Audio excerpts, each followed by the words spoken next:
उड़ते ने धरती ले आकाशमां। हम होते तोता मैनाओ रानी उड़ते ने धरती ले आकाशमां। हम होते तोता मैनाओ रानी उड़ते ने धरती ले आकाशमां।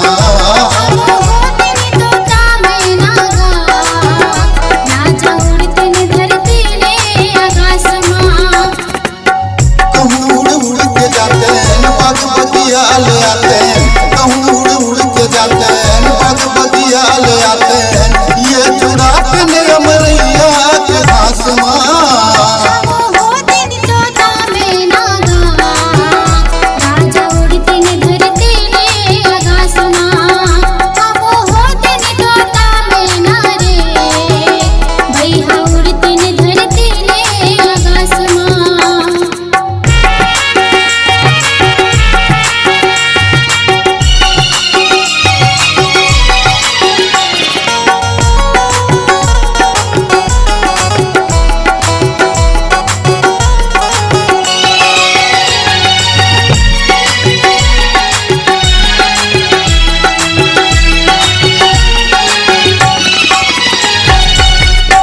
तोरे तोता राजा तह रानी मैना मैं तोरे निमिया वो तह मोर चैना।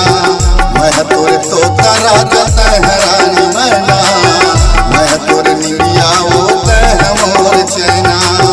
मैं तोरे दीपक बैल तह मोर रहना तह कहूँ रही जावे वो तोर बिना मैहा। मैं तोरे दीपक बैल तह मोर रहना तह कहूँ रही जावे वो तोर बिना मैहा।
एवं स्टूडियो बुधवारी बाजार कोरबा आपको एक सुनहरा अवसर प्रदान करता है।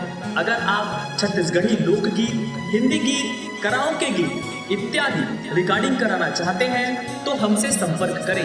हमारा मोबाइल नंबर है 9407700376 एवं 7000510832।